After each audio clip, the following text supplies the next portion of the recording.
Good morning students, मैं नीतू चौधरी स्वागत करती हूँ आपका अपने परिवार स्वाध्याय श्री में। तो कैसे हैं आप सभी?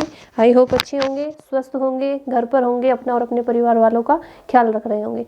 तो चलिए क्लास की शुरुआत करते हैं। ये हमारी करंट अफेयर की क्लास है, आप सभी को पता है। तो चलिए शुरुआत करते हैं हमारे फर्स्ट क्वेश्चन से। कॉपी और पेन लेके बैठेंगे, एक एक क्वेश्चन को अच्छे से नोट डाउन करते हुए चलेंगे, ठीक है। तो आज का हमारा फर्स्ट क्वेश्चन क्या है?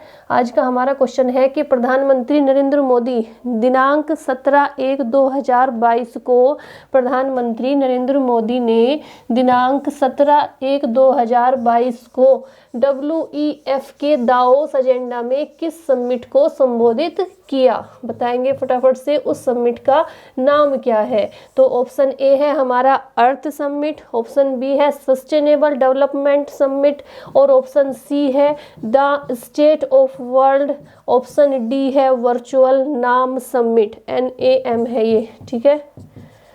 तो बताइए राइट आंसर क्या हो जाता है? Earth summit, sustainable development summit, the state of world या वर्चुअल नाम समिट? प्रधानमंत्री नरेंद्र मोदी जी ने 17 तारीख को WEF के दावोस एजेंडा में किस समिट को संबोधित किया? उस समिट का नाम क्या है?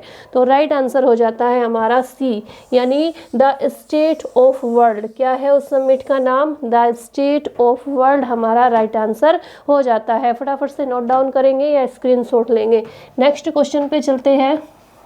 सेकंड क्वेश्चन है हमारा, कथक नृत्य सम्राट का 83 वर्ष की उम्र में निधन हो गया, उनका नाम क्या है? बताएंगे फटाफट से। जो कथक नृत्य सम्राट थे उनका निधन हो गया कितने साल की उम्र में? 83 वर्ष की, 83 वर्ष की उम्र में उनका निधन हो गया। उनका नाम क्या है? लच्छो महाराज, पंडित बिरजू महाराज, मैना देवी या नंद किशोर? बताएंगे फटाफट से राइट आंसर क्या हो जाता है? लच्छो महाराज, पंडित बिरजू महाराज, मैना देवी या नंद किशोर? राइट आंसर हो जाता है हमारा ऑप्शन बी, यानी पंडित बिरजू महाराज है कथक नृत्य सम्राट, जिनका निधन हो गया है 83 वर्ष की उम्र में।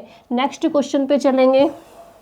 इसके बाद आ जाती है हमारी झटका सीरीज, और झटका सीरीज में हम क्या लेके आए हैं? खिलाड़ियों द्वारा लिखी हुई पुस्तकें। खिलाड़ी, ये ऐसे खिलाड़ी जिन्होंने अपनी अपनी पुस्तकें लिखी है, ठीक है। उन पुस्तकों के क्या क्या नाम हैं, ये आपसे एग्जाम में पूछे जाते हैं। एग्जाम क्वेश्चन किस तरह से पूछेंगे? पुस्तक का नाम दे देंगे, पूछेंगे इसमें से ये आत्मकथा किसकी है या ये पुस्तक किसने लिखी है। आप सभी को पता है ये हमारी करंट अफेयर की क्लास है जो डेली 6 बजे होती है, सुबह 6 बजे, जिसमें टॉप 10 करंट अफेयर के क्वेश्चन होते हैं। और झटका और रामबाण सीरीज में हम स्टैटिक जीके के बहुत सारे 30 से 40 क्वेश्चन लेके आते हैं। तो इसमें हमारे आधे घंटे में बहुत सारी चीज़ें कवर हो जाती है। आप हमसे जुड़ने के लिए स्वाध्याय श्री को ज्वाइन कर सकते हैं, चैनल को सब्सक्राइब कर सकते हैं और अपनी क्लास ले सकते हैं। तो चलिए शुरू करते हैं खिलाड़ियों द्वारा लिखी गई पुस्तकें। तो सबसे पहले कौन सी पुस्तक है? गोल। कौन सी पुस्तक है? गोल। गोल किसने लिखी थी? Major Dhyan Chand hockey, major Dhyan Chand ने लिखी थी, जो क्या है? हॉकी के खिलाड़ी है, ठीक है। गोल। दूसरी आ जाती है the race of my life, किसने लिखी थी? मिल्खा सिंह ने लिखी थी। किसने लिखी थी? The race of my life किसने लिखी थी? बताएंगे फटाफट से, इसी में लिखा हुआ है, मिल्खा सिंह ने लिखी थी। इसके बाद नेक्स्ट पुस्तक कौन सी आ जाती है हमारी? नेक्स्ट आ जाती है एट क्लोज ऑफ प्ले। कौन सी है? एट क्लोज ऑफ प्ले किसने लिखी? रिकी पॉन्टिंग ने। किसने लिखी? रिकी पॉन्टिंग की बुक है। इसके बाद नेक्स्ट आ जाती है अनब्रेकेबल। अनब्रेकेबल किसने लिखी है? मैरी कॉम ने लिखी है। किसने लिखी है? मैरी कॉम ने। कहाँ की है ये? मणिपुर की मुक्केबाज है मैरी कॉम। नेक्स्ट आ जाती है book a shot at history, my obsessive journey to by Olympic gold. बताइए फटाफट से ये पुस्तक किसने लिखी है? A shot at history, my obsessive journey to by Olympic gold, ये लिखी है अभिनव बिंद्रा ने। किसने लिखी है? अभिनव बिंद्रा की बुक है ये। नेक्स्ट बुक है six machine, I don't like cricket I love it. किसने लिखी? Six machine, I don't like cricket I love it. फटाफट से बताएंगे किसने ये लिखी है? क्रिस गेल ने। किसने लिखी है? क्रिस गैल ने लिखी है। ठीक है, इसके बाद नेक्स्ट आ जाती है, नेक्स्ट बुक कौन सी है हमारी? S against odds. S against odds किसकी बुक है? सानिया मिर्जा की। किसकी है? सानिया मिर्जा। इसके बाद नेक्स्ट है प्लेइंग टू विन। किसकी है? साइना नेहवाल की है। किसकी है? साइना नेहवाल। कौन है? बैडमिंटन खिलाड़ी है Saina Nehwal. Playing to win एक बार फिर से देख लेते हैं। Goal major Dhyanchand. The race of my life Milkha Singh. At close of play Ricky Ponting. Unbreakable Mary Kom. A shot at history my obsessive journey to Olympic gold Abhinav Bindra. Six machine. I don't like cricket I love it Chris Gayle. Ace against odds Sania Mirza. Playing to win Sania Nehwal. इसके बाद next चलेंगे, फटाफट से screenshot ले लेंगे इनका। Next पे चलते हैं। सर्व टू विन बताइए, सर्व टू विन किसने लिखी? नोवाक जोकोविच ने। किसने लिखी? नोवाक जोकोविच की बुक है कौन सी? सर्व टू विन। इसके बाद है born again on the mountain. क्या है? Born again on the mountain. फटाफट से बताएंगे। अरुणिमा सिन्हा किसकी है? अरुणिमा सिन्हा की है। इसके बाद है वाइड एंगल। कौन सी है? Wide angel. ठीक है, वाइड एंजल किसकी है? अनिल कुंबले की बुक है। इसके बाद है straight from the three heart cricket my style. क्या है? Straight from the heart cricket my style. ये यहाँ पे गलत HA है, ये HEART। Straight from the heart cricket my style ये है कपिल देव की उपनाम। ठीक है, इसके बाद है हैरिकेन। उपनाम क्या है इनका? हैरिकेन। फिर है ए लॉन्ग इनिंग्स। कौन सी है? ए लॉन्ग इनिंग्स किसकी है? विजय हजारे की। इसके बाद है वन मोर ओवर किसकी है? ES प्रसन्ना। इसके बाद है sunny days dolls runs and rains ये है सुनील गावस्कर की। इसके बाद नेक्स्ट है the test of my life Yuvraj Singh की है। नेक्स्ट है all around view Imran Khan की है। नेक्स्ट है वसीम, ये वसीम अकरम की है। और नेक्स्ट है कंट्रोवर्सली योर्स ये किसकी है? शोएब अख्तर की है। किसकी है? शोएब अख्तर को क्या कहा जाता है? रावलपिंडी कहा जाता है। एक बार फिर से देख लेते हैं। सर्व टू विन नोवाक जोकोविच। Born again on the mountain Arunima Sinha. Wide angle Anil Kumble. Straight from the heart cricket my style Kapil Dev. A long innings Vijay Hazare. One more over ES Prasanna. Sunny days I dolls runs and ruins Sunil Gavaskar. The test of my life Yuvraj Singh. All around view Imran Khan. Wasim Akram. और controversially yours Shoaib Akhtar. फटाफट से इन्हें screenshot लेंगे या note down करेंगे। Next चलेंगे। Next question आ जाता है हमारा कि रिपब्लिकन पार्टी के नेता ग्लेन यंकिन। रिपब्लिकन पार्टी के नेता ग्लेन यंकिन अमेरिका के किस राज्य के 74वें गवर्नर बन गए? 74वें नंबर के गवर्नर बने हैं। कौन से राज्य के बने हैं बताइए? अलास्का, वाशिंगटन DC, न्यूयॉर्क या वर्जीनिया? बताएंगे फटाफट से। रिपब्लिक पार्टी के नेता ग्लेन यंकिन अमेरिका के किस राज्य के 74वें गवर्नर बने हैं? उनका नाम क्या? उस राज्य का नाम क्या है? राज्य का नाम है वर्जीनिया। क्या है? Option D is the right answer, यानी वर्जीनिया के गवर्नर बने हैं। कौन से नंबर के? 74वें नंबर के, 74 नंबर के। नेक्स्ट क्वेश्चन है इसके बाद क्वेश्चन नंबर 4 कि कोरोना टीकाकरण के 1 साल पूरे होने के उपलक्ष्य में डाक विभाग की ओर से क्या जारी किया गया है? बताएंगे फटाफट से। क्या जारी किया गया है डाक विभाग की ओर से? डाक टिकट, डाक यूनियन, डाक पत्र या चिट्ठी? बताएंगे फटाफट से। डाक टिकट, डाक यूनियन, डाक पत्र या चिट्ठी? फटाफट बताइए इसका राइट आंसर क्या हो जाता है। ऑप्शन ए, बी, सी या डी? क्या हो जाता है इसका राइट आंसर? ऑप्शन ए हो जाता है, यानी डाक टिकट। क्या जारी किया गया? डाक टिकट जारी किया गया। नेक्स्ट क्वेश्चन पे चलेंगे। क्वेश्चन नंबर 5, भारतीय ऐतिहासिक अनुसंधान परिषद का अध्यक्ष किसे बनाया गया? बताएंगे फटाफट से। ऑप्शन ए है हमारा professor Rajiv Kumar, option B है हमारा प्रोफेसर के सिवान, ऑप्शन सी है प्रोफेसर एस के सोमनाथ और ऑप्शन डी है प्रोफेसर रघुवेंद्र तंवर। बताएंगे फटाफट से राइट आंसर। भारतीय ऐतिहासिक अनुसंधान परिषद का अध्यक्ष किसे बनाया गया? तो राइट आंसर हो जाता है हमारा option D, professor Raghuvendra Tanwar. क्या हो जाता है? प्रोफेसर रघुवेंद्र तंवर को बनाया गया है भारतीय ऐतिहासिक अनुसंधान परिषद का अध्यक्ष। इसके बाद नेक्स्ट क्वेश्चन पे चलेंगे। केंद्रीय मंत्री नितिन गडकरी ने भारत में कारों में कितने एयरबैग अनिवार्य करने की घोषणा की है? बताइए। न्यूनतम 6 एयरबैग, न्यूनतम 5 एयरबैग, न्यूनतम 4 एयरबैग और न्यूनतम, ये क्या है? न्यूनतम, ठीक है, न्यूनतम 3 एयरबैग। बताएंगे फटाफट से इसका राइट आंसर क्या हो जाता है? तो कितने बैग की घोषणा की है बताएंगे? तो कम से कम 6 एयरबैग। कितने? कम से कम 6 एयरबैग की अनिवार्य करने की घोषणा की है। नेक्स्ट क्वेश्चन पे चलेंगे।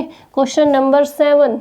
क्वेश्चन नंबर 6 के बाद आ जाती है हमारी रामबाण प्रश्नों की सीरीज, जिसमें आज हम क्या लेके आए हैं कि कौन से खेल में खिलाड़ियों की संख्या कितनी होती है। आपसे कई बार एग्जाम में ये क्वेश्चन पूछे गए हैं कि बेसबॉल में कितने खिलाड़ी होते हैं, कबड्डी में कितने खिलाड़ी होते हैं, हॉकी में कितने खिलाड़ी होते हैं। ठीक है, तो एक एक को अच्छे से नोट डाउन करते हुए चलेंगे। सबसे पहले है खेल और इधर है खिलाड़ियों की संख्या, यानी जो खेल है रग्बी फुटबॉल, उसमें कितने खिलाड़ी होते हैं? 15 खिलाड़ी होते हैं। कितने होते हैं? 15 खिलाड़ी। उसके बाद क्रिकेट की जो टीम होती है उसमें कितने खिलाड़ी होते हैं? 11 खिलाड़ी होते हैं। इसके बाद फुटबॉल की जो टीम होती है उसमें भी 11 खिलाड़ी होते हैं। हॉकी की जो टीम होती है उसमें भी 11 खिलाड़ी होते हैं। ठीक है, इसके बाद आ जाती है खो खो। खो खो आप सभी ने बचपन में खेला होगा। ऐसे 3-4 लाइन में बैठ जाते हैं और फिर ऐसे घूम घूम के बोलते हैं खो खो, ऐसे करके खेलते हैं ना, तो वो होता है खो खो। खो खो की जो खेल होता है उसमें कितने खिलाड़ियों की संख्या होती है? 9 खिलाड़ी। इसके बाद आता है बेसबॉल। बेसबॉल में कितने खिलाड़ी होते हैं? 9 खिलाड़ी होते हैं। वाटर पोलो में कितने होते हैं? 7 खिलाड़ी होते हैं। कबड्डी में कितने होते हैं? कबड्डी में भी 7 खिलाड़ी होते हैं। वॉलीबॉल में कितने होते हैं? 6 खिलाड़ी होते हैं। बास्केटबॉल में कितने होते हैं? 5 खिलाड़ी होते हैं। पोलो में कितने होते हैं?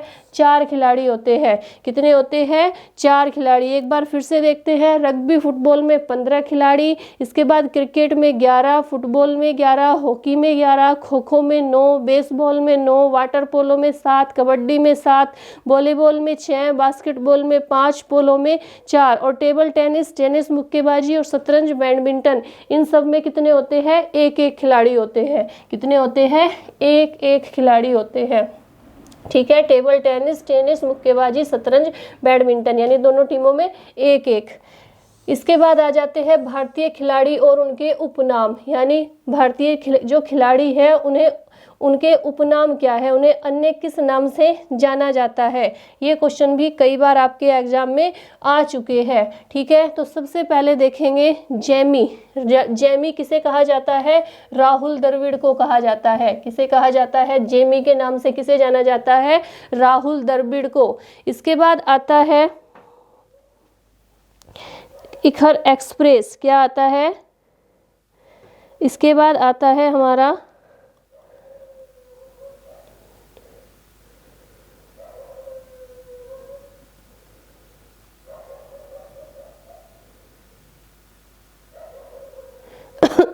चलिए ये किसे कहा जाता है?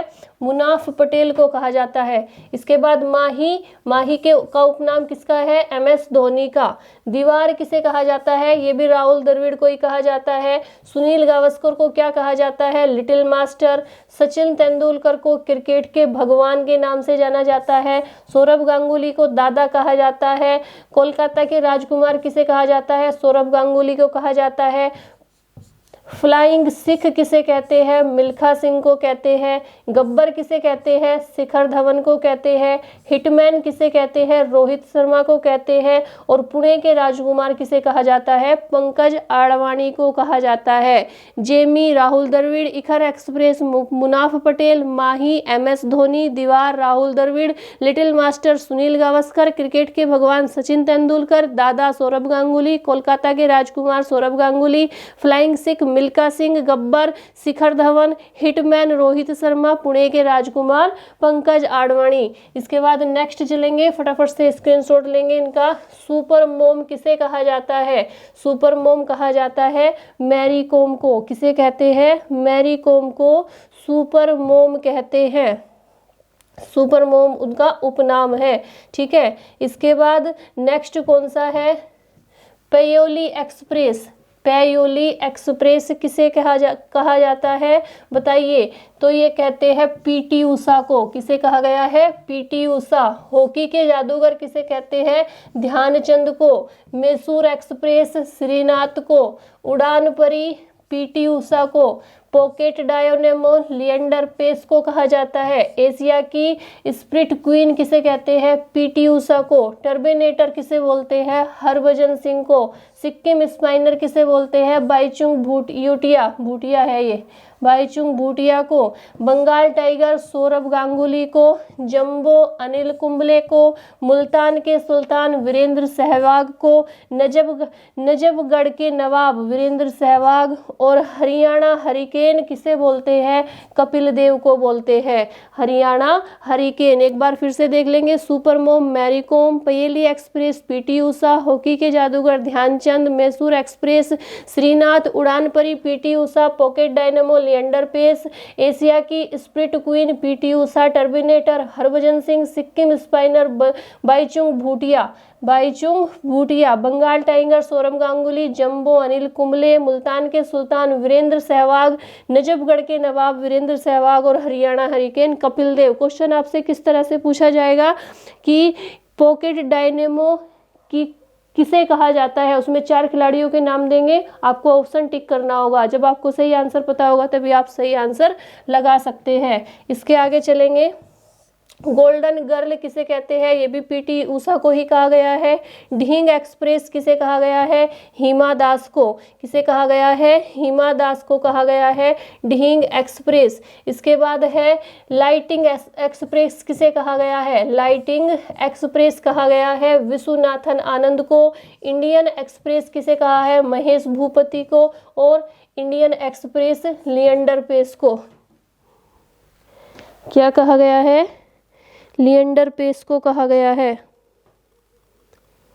ठीक है, चलिए फटाफट से नोट डाउन करेंगे इन्हें। इसके बाद नेक्स्ट क्वेश्चन पे चलते हैं। नेक्स्ट क्वेश्चन आ जाता है क्वेश्चन नंबर 7 कि प्रधानमंत्री नरेंद्र मोदी ने 16 जनवरी को प्रतिवर्ष किस दिवस के रूप में मनाए जाने की घोषणा की है? बताएंगे फटाफट से। ऑप्शन A है हमारा राष्ट्रीय मेड इन इंडिया, राष्ट्रीय मेक इन इंडिया, राष्ट्रीय स्टार्टअप दिवस, या इनमें से कोई नहीं। बताएंगे फटाफट से इसका राइट आंसर क्या हो जाता है? राष्ट्रीय इंडिया, राष्ट्रीय मेड इन इंडिया, राष्ट्रीय मेक इन इंडिया या राष्ट्रीय स्टार्टअप दिवस, या इनमें से कोई नहीं। बताइए फटाफट से इसका राइट आंसर क्या हो जाता है? तो इसका राइट आंसर हो जाता है ऑप्शन C, यानी राष्ट्रीय स्टार्टअप दिवस के रूप में मनाने की घोषणा की है 16 जनवरी को। नेक्स्ट क्वेश्चन पे चलेंगे। क्वेश्चन नंबर 8 कि महाराष्ट्र के राज्यपाल भगत सिंह कोश्यारी को किस अवार्ड से सम्मानित किया गया है? अभी वर्तमान में किस अवार्ड से सम्मानित किया गया है? अवार्ड का नाम है चैंपियन ऑफ चेंज अवार्ड, अंतरराष्ट्रीय बौद्ध शांति पुरस्कार, लोयंस गोल्ड अवार्ड, या इनमें से कोई नहीं। बताएंगे फटाफट से। क्वेश्चन नंबर 8 का आंसर क्या हो जाता है? चैंपियन ऑफ चेंज अवार्ड, अंतर्राष्ट्रीय बौद्ध शांति पुरस्कार, लोयंस गोल्ड अवार्ड या इनमें से कोई नहीं। तो राइट आंसर हो जाता है ऑप्शन बी, अंतर्राष्ट्रीय बौद्ध शांति पुरस्कार। ये दोनों पुरस्कार भी भगत सिंह कोश्यारी को ही मिले हैं, लेकिन अभी वर्तमान में कौन सा पुरस्कार दिया गया है? अंतर्राष्ट्रीय बौद्ध शांति पुरस्कार दिया गया है। ये दोनों भी उन्हें ही मिले हैं, लोयंस गोल्ड भी और चैंपियन ऑफ चेंज अवार्ड भी। ठीक है, नेक्स्ट क्वेश्चन पे चलेंगे। क्वेश्चन नंबर 9 कि इंडिया ओपन 2022 के एकल खिताब में किसने जीत दर्ज की है? बताएंगे फटाफट से। राइट आंसर क्या हो जाता है? ऑप्शन ए है हमारा मीनाबाई चानू, ऑप्शन बी है नीरज चोपड़ा, ऑप्शन सी है साइना नेहवाल और ऑप्शन डी है लक्ष्य सेन। बताएंगे फटाफट से राइट आंसर क्या हो जाता है? ऑप्शन ए है मीनाबाई चानू, नीरज चोपड़ा, साइना नेहवाल या लक्ष्य सेन इंडिया ओपन 2022 के एकल खिताब में। तो राइट आंसर क्या हो जाता है हमारा? Option D is the right answer, यानी लक्ष्य सेन ने जीत दर्ज की है, लक्ष्य सेन ने। नेक्स्ट क्वेश्चन पे चलते हैं। क्वेश्चन नंबर 10 कि इंग्लैंड एवं ऑस्ट्रेलिया के बीच खेली गई एशेज सीरीज किस टीम ने 4-0 से जीत ली है? बताएंगे फटाफट से। ऑस्ट्रेलिया, अमेरिका, इंग्लैंड या उरुग्वे? बताइए फटाफट से राइट आंसर क्या हो जाता है? ऑस्ट्रेलिया, अमेरिका, इंग्लैंड या उरुग्वे? तो राइट आंसर हो जाता है हमारा ऑप्शन ए, यानी ऑस्ट्रेलिया ने जीत ली है। ठीक है, क्या हो जाता है हमारा राइट आंसर? इसका हो जाता है ऑप्शन ए, यानी ऑस्ट्रेलिया। फटाफट से आप लोग इसे नोट डाउन करते हुए चलेंगे। ठीक है, इसके बाद नेक्स्ट क्वेश्चन आता है क्वेश्चन नंबर 11, जिसका आंसर आप लोग देंगे कहो ना प्यार है सहित कई प्रसिद्ध गीतों के लेखक का 70 वर्ष की उम्र में निधन हो गया है, उनका नाम क्या है? यानी जो गाना था कहो ना प्यार है वो भी इन्होंने ही लिखा था, और भी बहुत से गाने हैं जो इन्होंने लिखे थे। उनका निधन हो गया है 70 वर्ष की उम्र में, उनका नाम बताएंगे आप लोग। ठीक है, तो फटाफट से उनका नाम कैसे बताना है आपको? कमेंट बॉक्स में बताना है। कैसे बताना है? कमेंट बॉक्स में आंसर देके बताना है। जो भी सबसे पहले इसका आंसर देगा उसका क्लास के शुरुआत में ही नाम लिया जाएगा। ठीक है, तो आज के लिए इतना ही रखेंगे। ये हमारे टॉप 10 क्वेश्चन हो गए। 11वें क्वेश्चन का आंसर आप लोग देंगे, और इसमें हमने आज क्या पढ़ा? खिलाड़ियों के उपनाम पढ़े और खिलाड़ियों के द्वारा लिखी गई पुस्तकें पढ़ी, और कौन से खेल में कितने खिलाड़ियों की संख्या होती है ये पढ़ा। ठीक है, तो आप लोग इसे क्लास को पूरा अच्छे से नोट डाउन करेंगे, अच्छे से इसका रिवीजन करेंगे। ठीक है, आज के लिए इतना ही रखेंगे। और जैसे मैं आपको डेली बोलती हूँ कि प्लीज़ वीडियो को ज़्यादा से ज़्यादा शेयर कीजिए, चैनल को सब्सक्राइब कीजिए और वीडियो को लाइक कीजिए, और कमेंट करके ज़रूर बताएं कि क्लास कैसी लगी। अगर क्लास में कुछ कमी है तो आप लोग बता सकते हैं कि ये कमी है, आपको ये इम्प्रूव करना है। अगर आपको क्लास अच्छी लगती है तो वीडियो को शेयर करना न भूलें, और आप सबके सपोर्ट की बहुत ज़्यादा ज़रूरत है, इसलिए आपको बोलते हैं। ठीक है, तो आज के लिए इतना ही रखेंगे। धन्यवाद। जय हिंद, जय भारत।